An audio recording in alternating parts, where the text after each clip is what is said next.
वज़ीर-ए-आज़म नरेंद्र मोदी चीफ सेक्रेटरियों की पहली कौमी कॉन्फ्रेंस की सदारत करने पहुंचे धर्मशाला में वज़ीर-ए-आज़म का पुरतपाक इस्तकबाल। मरकजी और रियासती हुकूमतों के दरमियान शराकत दारी को मजीद मजबूत बनाने की सिमत में ये कॉन्फ्रेंस है अहम कदम। वज़ीर-ए-आज़म की रोड शो में भी शिरकत।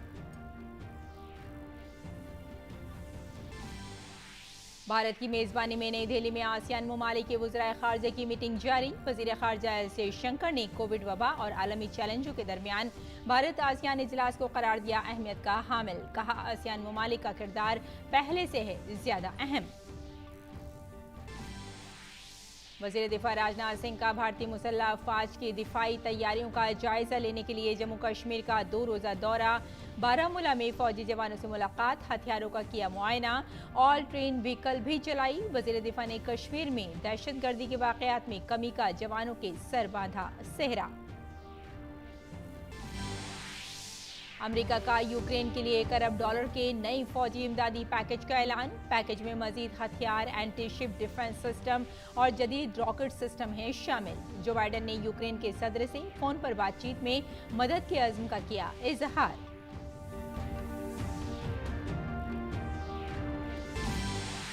और आयरलैंड के खिलाफ 2 मैचों की T20 सीरीज के लिए भारतीय टीम का ऐलान। हार्दिक पांड्या टीम की करेंगे कप्तानी।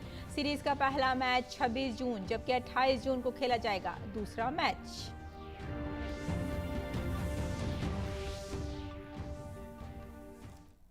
आदाब नाज़रीन, खबरनामे में आपका इस्तकबाल है। मैं हूं आपके साथ रेशमा फारूकी।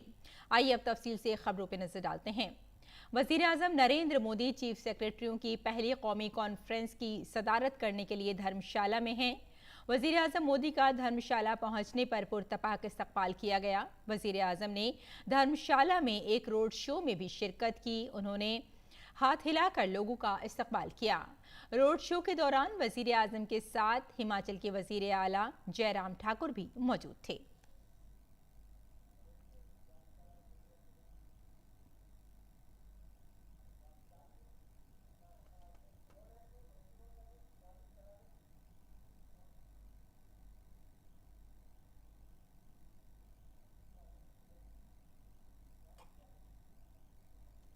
वज़ीर-ए-आज़म नरेंद्र मोदी हिमाचल प्रदेश के धर्मशाला में HPCA स्टेडियम में आज और कल चीफ सेक्रेटरियों की पहली कौमी कॉन्फ्रेंस की सदारत करेंगे।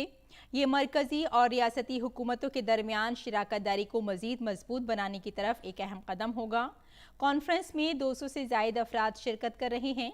सहरोज़ा कॉन्फ्रेंस में रियासतों के साथ शराकत दारी में तेज़ रफ्तार और पायदार इक़्तिसादी तरक्की पर भी तवज्जो मरकूज़ की जाएगी और साथ ही टीम इंडिया के तौर पर काम करते हुए ये कॉन्फ्रेंस पायदारी, रोज़गार के तख्लीक, तालीम, ज़िंदगी में आसानी और ज़राअत में खुद इन्हसारी के साथ आला तरक्की के लिए ताउन पर मबनी काम की बुनियाद रखेगी।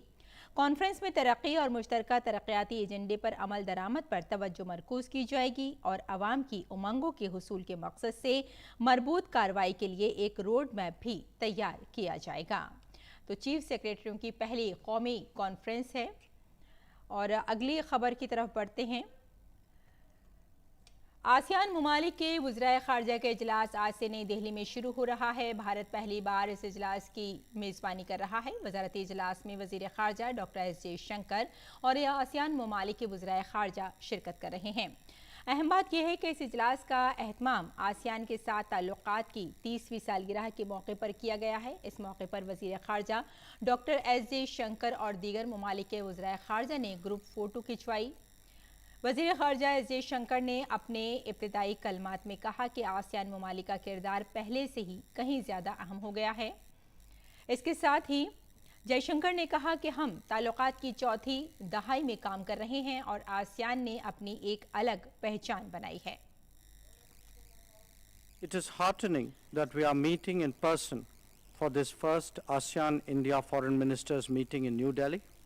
Even so, the COVID pandemic has not fully abated and there is much ground yet to be covered as we walk towards post-pandemic recovery. This path has become even more arduous with geopolitical headwinds, which we face due to developments in Ukraine and its knock-on effects on food and energy security, as well as fertilizer and commodity prices and logistics and supply chain disruptions. ASEAN has always stood tall as a beacon of regionalism, multilateralism, and globalization. It has successfully carved out a niche for itself in the region and provided the foundation for the evolving strategic and economic architecture in the Indo-Pacific. ASEAN's role today is perhaps more important than ever before, given the geopolitical challenges and uncertainties that the world faces. वज़ीर ख़ारजा S Shankar ने Covid की वबा और आलमी चैलेंजों के दरमियान Bharat ASEAN meeting को अहम करार दिया। India fully supports a strong, unified, and prosperous ASEAN, one whose centrality in the Indo-Pacific is fully recognized.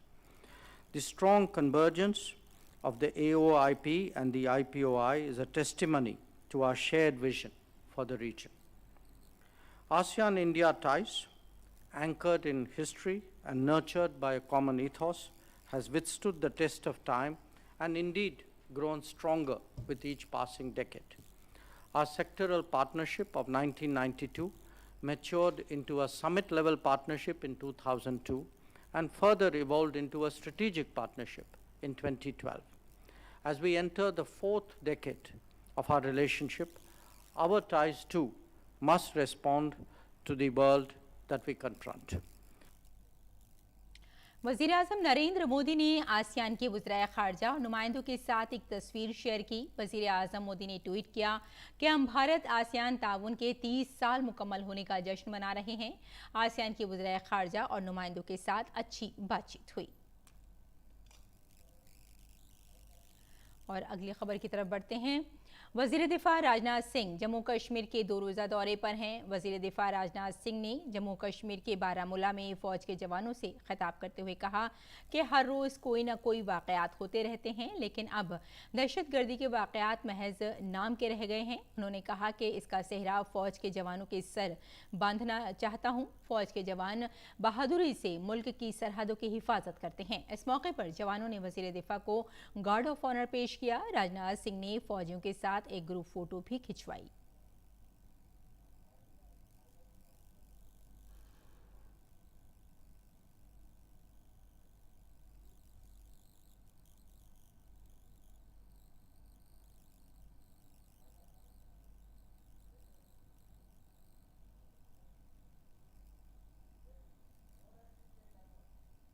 आतंकवादी वारदातें भी पहले बड़ी संख्या में होती थी, लेकिन अब वह नाम मात्र रह गई हैं। उसका श्रेय भी यदि किसी को जाता है तो हमारे सेना के जवानों को जाता है, हमारे सीआरपीएफ बॉर्डर सिक्योरिटी फोर्स के जवानों को और जम्मू कश्मीर पुलिस के जवानों को जाता है। पाकिस्तान बराबर bleed India with thousands of cuts के साथ हर समय यह कोशिश करता है कि भारत सदैव परेशान रहे, लेकिन आप सब इस देश की ऐसी फेंसिंग वायर हैं कि जिसके कट का प्रयास करने वाले खुद ही ब्रीडिंग के शिकार हो जाते हैं और आपकी मुस्तैदी से उसके अपने कट के प्रयास का खुद ही खामियाजा हमारे पड़ोसी को भुगतना पड़ता है। राजनाथ सिंह ने कहा कि भारत दुनिया को वसुधैव कुटुंबकम की नजरों से देखता है। उन्होंने कहा कि भारत किसी मुल्क को नुकसान नहीं पहुंचाता। जिस देश की धरती से यहाँ के संत महात्माओं ने भारत की सीमा में रहने वाले लोगों को ही अपने परिवार का सदस्य नहीं माना है, बल्कि पूरे विश्व की धरा पर रहने वाले लोगों को अपने परिवार का सदस्य मानते हुए वसुधैव कुटुंबकम, the whole world is a family, यह मैसेज सारी दुनिया को किसी देश की धरती से गया है तो केवल और केवल हमारे और आपके देश की धरती या भारत से गया है। स्वदेशो लोकत्रयम, यह हमारे देश के ऋषि और मनीषियों ने कहा है, यानी केवल धरती ही नहीं बल्कि तीनों लोग हमारे परिवार हैं। इतना बड़ा मन इन भारतवासियों का है। हमारा चरित्र रहा है, हमने न तो किसी के स्वाभिमान पर कभी चोट पहुंचाने की कोशिश की है और न तो दुनिया के किसी देश की 1 इंच जमीन पर हमने कभी कब्जा करने की कोशिश की है। राजनाथ सिंह ने फौजी जवानों से मुलाकात के दौरान हथियारों का मुआयना भी किया।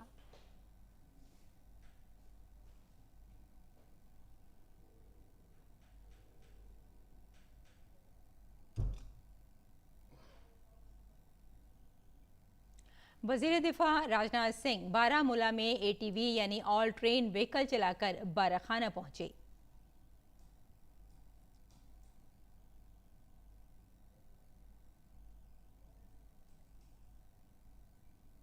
जम्मू कश्मीर में वजीर दिफा राजनाथ सिंह ने बारामूला में फौजी अफसरान के साथ लंच भी किया।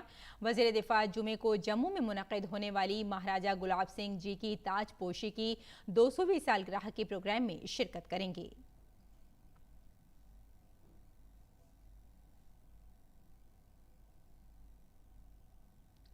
और अमरनाथ यात्रा की तमाम तैयारियां मुकम्मल कर ली गई हैं। 14 जून को अमरनाथ श्राइन बोर्ड के चीफ एग्जीक्यूटिव ऑफिसर ने पहली पूजा भी की, जिसमें श्राइन बोर्ड और जिला इंतजामिया के अफसरान मौजूद थे। वाज़ेह रहे कि कोरोना की वजह से अमरनाथ यात्रा 2 साल के बाद हो रही है। इस बार अमरनाथ यात्रा के ताल्लुक से कई नए इक़दाम किए गए हैं। अमरनाथ यात्रा को मुकम्मल तौर पर महफूज, आरामदेह और यात्रियों के लिए खुशगवार बनाने के लिए खुसूसी हिदायत भी दी गई हैं और खुसूसी इंतजाम किए गए हैं।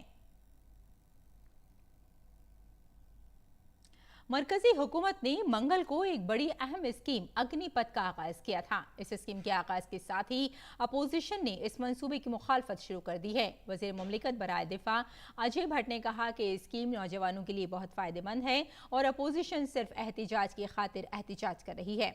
हमारे नामा निगार रजनीश त्रिपाठी ने इस पूरे मंसूबे पर वज़ीर मुमलिकत बराए दिफा अजय भट्ट से बात की। केंद्र सरकार ने एक बड़ी महत्वाकांक्षी योजना अग्निपथ को लॉन्च किया है। सरकार अपनी पीठ थपथपा रही है, लेकिन विपक्ष इसका विरोध कर रहा है। केंद्रीय रक्षा राज्य मंत्री अजय भट्ट जी हमारे साथ हैं, उनसे बात करते हैं। अजय जी, आप लोग अपनी पीठ थपथपा रहे हैं कि आपने अग्निपथ को लॉन्च किया, जो बच्चे उसमें शामिल होंगे वो अग्निवीर कहलाएंगे, लेकिन जो विपक्ष है वो इसका विरोध कर रहा है। देखिए, हमारी सरकार ने माननीय मोदी जी के नेतृत्व में एक नया इतिहास पुनः लिख दिया है। इन 8 सालों में एक के बाद एक इतिहास लिखे गए हैं। यह जो हमारा मिशन अग्निपथ है, ये भी स्वर्णाक्षरों में लिखा जाएगा। बहुत अच्छी स्कीम है। बेरोजगारों को हमारे रोजगार मिल रहा है और राष्ट्रीय भावनाओं से ओतप्रोत होकर हमारे युवक निकलेंगे। जो अभी तक उनके आगे एक बात थी कि हम कहाँ जाएं, कैसे जाएं और हम क्या पाएंगे, रोज़गार पाएंगे या नहीं पाएंगे, उनके लिए द्वार खोल दिए हैं। हमारे युवक आएंगे, वो अग्निवीर कहलाएंगे, पूरी तरह से ट्रेनिंग लेंगे और उसका 25% पुनः उस समय एग्ज़ाम देंगे। उन्हीं में से जो टॉप मोस्ट होंगे तो वो आगे कमीशन में आएंगे। जो बाकी शेष होंगे तो उसमें से बाहर आएंगे। बाहर आके कोई बाहर का मतलब ये थोड़ी है कि कहीं चले जाएंगे, कुछ होगा ही नहीं। वो कई सेवाएं ऐसी हैं उनको स्वयं ही ले लेती हैं बाद में। इसका मतलब ये नहीं कि बाहर आ गए तो कोई उनका महत्व नहीं है। ये गलत विपक्ष की अफवाह है और विपक्ष गैर जिम्मेदाराना है। जब जब भी विपक्ष ने कोई भी बात उठाई है तो एक भ्रम फैलाया है। जो बच्चे हैं जो आर्मी की तैयारी कर रहे हैं वो इसका विरोध कर रहे हैं कि 4 साल बाद हम क्या करेंगे। तो आपको लगता नहीं कि जो आप लोगों ने लॉन्च किया ये जल्दबाजी हो गई? क्योंकि आज के जो युवा है आप देखिए वो भी विरोध कर रहा है, विपक्ष तो विरोध कर ही रहा है, तो कैसे समझाएंगे आप? आप देखिए किस तरह से युवा इसमें आते हैं। आपको अंदाज लग जाएगा कि बड़ी भारी मात्रा में, भारी संख्या में युवक इसमें आने वाले हैं। मैं विश्वास दिलाता हूँ पूरे देश के युवाओं को, कोई घबराने की, चिंता करने की आवश्यकता नहीं है। कतई आपको विपक्ष की बातों में नहीं आना चाहिए। एक बार आके तो देखिए। और आ रहे हैं युवक का, अभी तो योजना आ रही है, लागू होने दीजिएगा उसको। योजना आएगी नहीं, बेरोजगारी कैसे हटेगी? जो आप 6 महीने की ट्रेनिंग कराएंगे, इसमें 6 महीने में ऐसी कौन सी ट्रेनिंग? क्योंकि जो पूर्णकालिक सेना के जवान होते हैं उनको ट्रेनिंग करते करते 2 साल से 3 साल हो जाते हैं, जो अच्छी ट्रेनिंग करते हैं। कहने की बात अलग है, आप आने दीजिए, प्रारंभ होने दीजिए। जो ट्रेनिंग एक जवान की होती है वही पूरी होगी, चाहे जल में हो, थल में हो, नभ में हो। यानी चाहे हमारी आर्मी में हो, एयरफोर्स में हो या नेवल सर्विसेज में हो। आप देखते तो जाइए, आने तो दीजिए पहले। ये कहने की बात है। आप 6 महीने की ट्रेनिंग करेंगे, 2 महीने की ट्रेनिंग करेंगे, परफेक्ट जवान निकलेगा वहाँ से। क्या लगता है कि समय के अनुसार इसमें बदलाव भी होते जाएंगे? देखिए, कभी भी जब कोई चीज़ें आती हैं उसमें हर चीज़ की गुंजाइश रहती है, अच्छा होने की भी रहती है और बेहतर होने की भी रहती है। इसलिए हमारी सरकार हमेशा बेहतर और सर्वोत्तम करने की कोशिश करती है। सर्वोत्तम करने की कोशिश हम हमेशा कर रहे हैं, उसकी शुरुआत आज हो चुकी है। सरकार के मंत्री का साफ तौर पे कहना है कि हम बेहतर करेंगे, लेकिन विपक्ष का काम है सवाल उठाना। कैमरामैन भीम सिंह के साथ रजनीश त्रिपाठी, डीडी न्यूज़, दिल्ली। और उत्तर प्रदेश हुकूमत ने भारतीय फौज में अग्निपथ योजना के तहत काम कर चुके जवानों की मुलाजमत में तरजीह देने का ऐलान किया है। वज़ीर आला योगी आदित्यनाथ ने एक ट्वीट में कहा कि इज़्ज़तमाब वज़ीर आज़म की ख्वाहिश के मुताबिक अग्निपथ योजना नौजवानों को मुल्क और समाज की खिदमत के लिए तैयार करेगी, उन्हें काबिल फ़ख्र मुस्तक़बिल का मौका फराहम करेगी। वज़ीर आला ने मज़ीद कहा कि उत्तर प्रदेश हुकूमत यकीन दिलाती है कि अग्निवीरों को पुलिस और पुलिस के मुआविन दस्तों में सर्विस के बाद एडजस्टमेंट में तरजीह दी जाएगी। फौज में भर्ती के लिए शुरू की गई अग्निपथ स्कीम पर मुल्क की मुख्तलिफ रियासतों से नौजवानों के रद्द-ए-अमल भी आ रहे हैं। नौजवान इस स्कीम से खुश और पुरजोश हैं। युवा बेरोजगार घूम रहे हैं, जिनके पास डिग्री है वो भी बेरोजगार घूम रहे हैं, जिनके पास मतलब सब कुछ नॉलेज होते हुए भी वो अपना रास्ता नहीं पकड़ पा रहे हैं। तो इसके लिए बहुत बेस्ट ओपिनियन मैं मानता हूँ। केंद्र सरकार के इस प्रयास को बहुत अच्छा पहल माना जा रहा है युवाओं के प्रति। इंडिया का इकोनॉमिक जो बूस्टअप है वो बढ़ेगा और काफ़ी अच्छा रहेगा, लोगों को जॉब मिलेगा। जितने बेरोजगार घूम रहे हैं या फिर वो अपना ठेला लगा रहे हैं या फिर ये कर रहे हैं, वो सब से बाहर निकल के कम से कम एक अच्छे जॉब में आएंगे। केंद्र सरकार और हमारे माननीय प्रधानमंत्री श्री नरेंद्र मोदी जी का बहुत ही अच्छा कदम है ये। हमारे देश को युवाओं को नौकरी देने के लिए, उनको रोजगार देने के लिए ये बहुत ही अच्छा प्रयास और बहुत ही अच्छा कदम है उनके लिए। और महाराष्ट्र के नागपुर की सेजल गोटाफोड़े और दिव्यानी बेहर खेड़े ने मरकजी हुकूमत की इस स्कीम का शानदार करार देते हुए कहा कि इससे मुल्क के नौजवानों को फौज में काम करने का मौका मिलेगा। पर जो स्कीम सेंट्रल गवर्नमेंट ने लॉन्च की है उससे यूथ में देश सेवा की भावना बढ़ेगी और जो एज है 17 to 21 उसमें एनर्जी ज़्यादा होती है तो हम वो यूज़ कर सकते हैं और इससे हमें नेवी, एयरफोर्स और आर्मी में मौका मिलेगा। बहुत अच्छी अपॉर्चुनिटी है 17 से 21 ईयर्स के बच्चों के लिए, स्पेशली उन लोगों में एनर्जी लेवल ज़्यादा होता है तो उन लोगों के लिए बहुत अच्छा अपॉर्चुनिटी है। ये देश सेवा का सबसे बड़ा मौका है तो इसको गंवाना नहीं चाहिए। हर इंसान ने इसके लिए अप्लाई करना चाहिए और एक चांस देना चाहिए। हमारे में ऐसे देखा गया कि बहुत ज़्यादा एनर्जी की लेवल्स बहुत हाई होती है, तो अगर हमें ये अपॉर्चुनिटी मिलेगी कि हम आर्म्ड फोर्सेस के लिए कुछ कर पाए तो ये हमारे लिए बहुत बड़ी बात होगी। तो इंडिविजुअल बेसिस पर भी हमारा डेवलपमेंट इसमें बहुत ज़्यादा है और एक नेशन के लिए अगर हमने देखा तो एक आर्मी को भी, आर्म फोर्सेस को भी बहुत एनर्जेटिक यूथ मिलेंगे अगर हमें प्रॉपर गाइडेंस दिया जाए तो। मुल्क के दीगर इलाकों में भी नौजवानों में खुशी का माहौल है।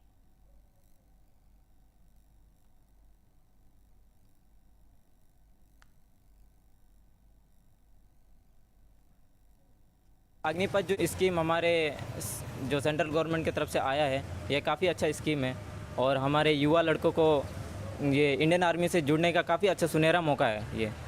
तो जितने भी युवा लड़के हैं जो कहते रहते थे कि इंडियन आर्मी, अब काफ़ी अच्छा सुनहरा मौका है उन लोगों के पास और हमारे इंडियन आर्मी और भी मजबूत हो जाएगी इन युवा लड़कों को पा करके। अग्निपथ स्कीम अच्छा है जो अभी हमारे लड़का लोग भी ज्वाइन कर सकता है 17 एज पर, मतलब एडल्ट लोग। तो मैं ये कहना चाहता हूँ कि थैंक यू सेंट्रल गवर्नमेंट को जो आपने ये स्कीम लेकर आया है। उत्तर प्रदेश के बरेली में भी नौजवान अग्निपथ योजना के तहत काफ़ी पुरजोश हैं। अभी जो भी योजनाएं चली हैं, जैसे देश के हमारे प्रधानमंत्री नरेंद्र मोदी जी ने जो भी हमारे देश के युवाओं के लिए जो अग्निपथ की जो भी चलाई है स्कीम, जो भी चलाई है वो युवाओं के लिए बहुत लाभकारी होगी और हमारे जो देश के लिए जो फौज में जो भर्तियां वगैरह जो भी हैं उसके लिए हमारे रोजगार मिलेगा, हमारे युवाओं के लिए, हम युवाओं साथी को रोजगार मिलेगा, बहुत अच्छा रहेगा। अग्निपथ योजना लागू की गई जो हमारे माननीय प्रधानमंत्री श्री नरेंद्र मोदी जी ने लागू की, ये बहुत ही अच्छी योजना है जिसके तहत 4 सालों के लिए अब जो नए युवा आ रहे हैं वो हर साल अपने नए प्रक्रिया से फॉर्म भर सकेंगे, जिसमें 17.5 साल से 21 साल तक के युवाओं को मौका मिलेगा, जिसमें 6,90,000 तक का सालाना पैकेज है और इसके बाद 10 लाख का उनको रिटायरमेंट के पेंशन नहीं मिलेगी पर उनको 10 लाख का बीमा का जो पैसा है वो मिलेगा जी, मैं माननीय प्रधानमंत्री जी का बहुत बहुत स्वागत करता हूँ इस योजना के लिए, क्योंकि जो आने वाली पीढ़ी है उनको हर साल वैकेंसी करने का मौका मिलेगा। जो आपने देखा होगा 17.5 साल पे अब तक युवाओं को मौका नहीं मिलता था वैकेंसी का। अब वो आर्मी में जैसे ही वो 17.5 साल के होंगे वो फॉर्म भर सकते हैं। वो फॉर्म भर सकते हैं जैसे 21 साल तक के लिए, तो उन्हें 4 साल तक की वैकेंसी मिलेगी। तो अग्निपथ योजना सरकार केंद्र सरकार के द्वारा लाई गई है, बहुत ही लाभकारी और सुखदायी योजना है। इससे बेरोजगारी भी दूर होगी, युवाओं के लिए एक नया मौका मिलेगा। दूसरी चीज़ क्या है कि हर 4 साल में हर युवा को मौका मिलेगा, और जो लास्ट में जो पैकेज मिलेगा 10-11 लाख के समथिंग जो पैकेज मिल रहा है, उससे युवा बेरोजगार होने की जगह अपना नया बिजनेस स्टार्टअप कर सकेगा। इससे बेरोजगारी भी दूर होगी, हमारे देश की अर्थव्यवस्था भी सुधरेगी और नए नए युवाओं के लिए मौका मिलेगा। मैं इस योजना से काफ़ी खुश हूँ। प्रधानमंत्री जी की योजना अग्निपथ योजना है, ये आर्मी में हम लोग जा सकते हैं, इसके लिए नए नए तरीके हैं। और इस योजना के थ्रू जैसे हम लोग 4 साल की सेवा कर सकते हैं, उसके बाद सेवा से हम लोग निवृत्त होंगे, और हम लोग अगर इसमें अच्छा कार्य करेंगे तो हमें आगे भी मौका दिया जाएगा, आगे भी बढ़ाया जाएगा। और इसके बाद जो पैसा हम लोग को मिलेगा, धनराशि मिलेगी, इससे हम आगे अपनी तैयारी कर सकते हैं, यूपीएससी कर सकते हैं। कुछ लोग आईआईटी करना चाहते हैं, कुछ लोग यूपीएससी करना चाहते हैं, तो हम युवा जो करना चाहते हैं वो कर सकते हैं। प्रधानमंत्री जी का इस योजना के लिए धन्यवाद करूँगा, और ये योजना काफ़ी लाभदायक और सुखदायी होगी लोगों के, युवाओं के लिए, खासकर युवाओं के लिए, और अच्छी योजना है। बहुत अच्छी योजना निकाली है। 4 साल तक नौकरी करें, उसके बाद जो भी रुपया अपना इकट्ठा हो उससे अपना व्यापार शुरू कर सकते हैं। मैं इसी के निमित्त मोदी सरकार और योगी सरकार का बहुत बहुत धन्यवाद देता हूँ। और मुल्क में कोरोना के मामलात में एक बार फिर इजाफा देखने में आ रहा है। गुज़िश्ता कई दिनों से रोजाना 8000 से ज्यादा कोरोना के मामले सामने आ रहे हैं। वजारत सेहत की आदतशुमारी के मुताबिक गुज़िश्ता 24 घंटों में कोरोना के 12,213 नए मामले सामने आए हैं। वहीं कुल 11 अफराद की भी मौत हुई है। इस दौरान 7,624 लोग कोविड से सेहतयाब हुए हैं। तशवीश की बात यह है कि कोरोना के मामलात में 3,500 से जायद का इजाफा दर्ज किया गया है। गुज़िश्ता रोज़ के मुकाबले कोरोना के मामलात में 38.4% इजाफा हुआ है। यौमिया पॉजिटिविटी की शरह 2.35% है।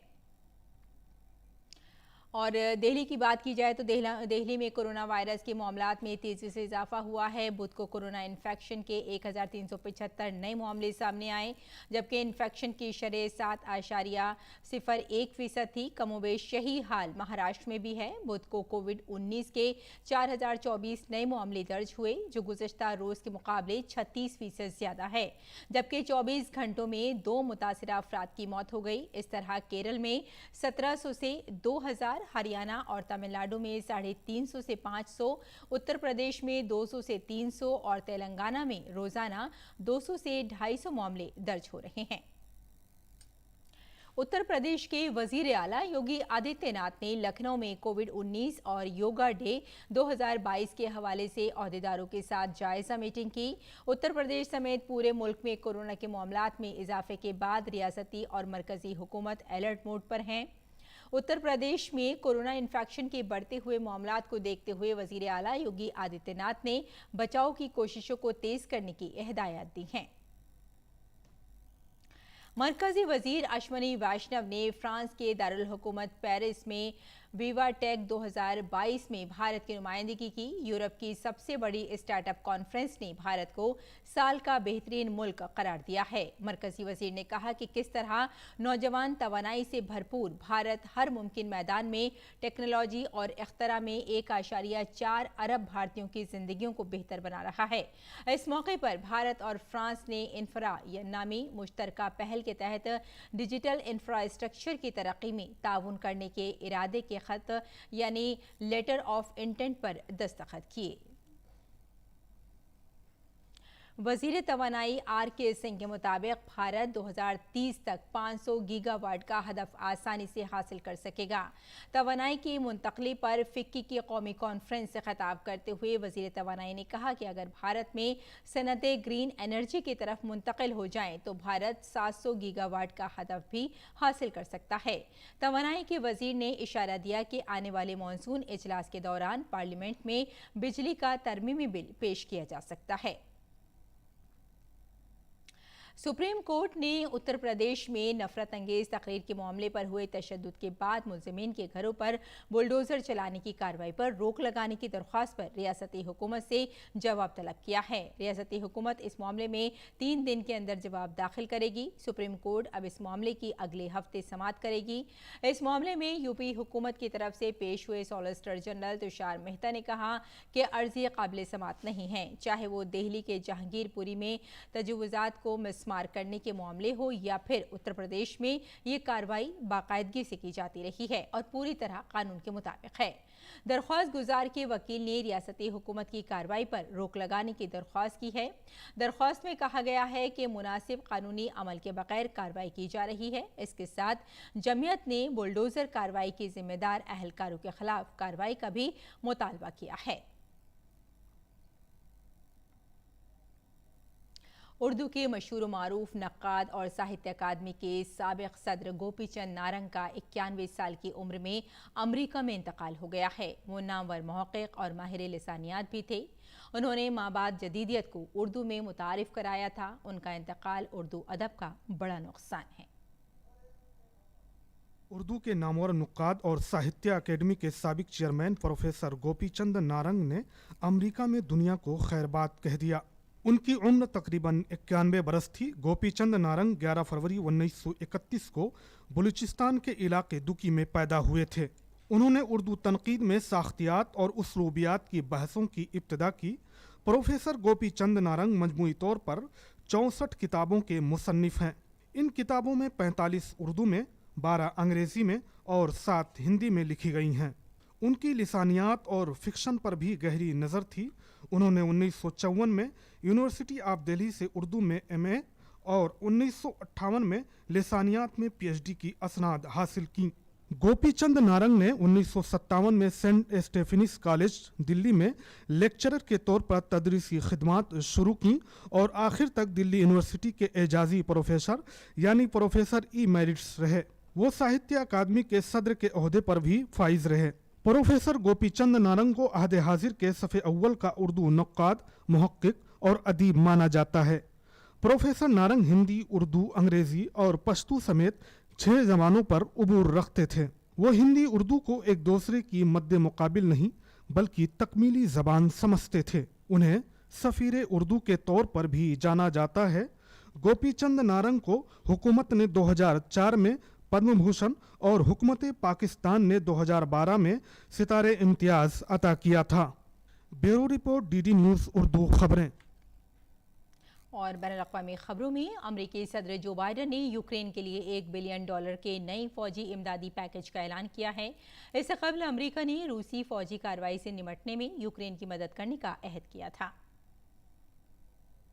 आयरलैंड के खिलाफ 26 जून से खेली जाने वाली T20 सीरीज के लिए BCCI ने 17 रुकनी टीम का ऐलान कर दिया है। भारतीय टीम की क़यादत ऑलराउंडर हार्दिक पांड्या करेंगे, जबकि तेज गेंदबाज भुवनेश्वर कुमार नायब कप्तान का रोल अदा करेंगे। आयरलैंड के खिलाफ भारतीय टीम T20 सीरीज का पहला मुकाबला 26 जून को जबकि दूसरा फैसलाकुन मैच 28 जून को खेलेगी। तो नाज़रीन, खबरनामे में फ़िलहाल इतना ही। इजाज़त दें, आदाब।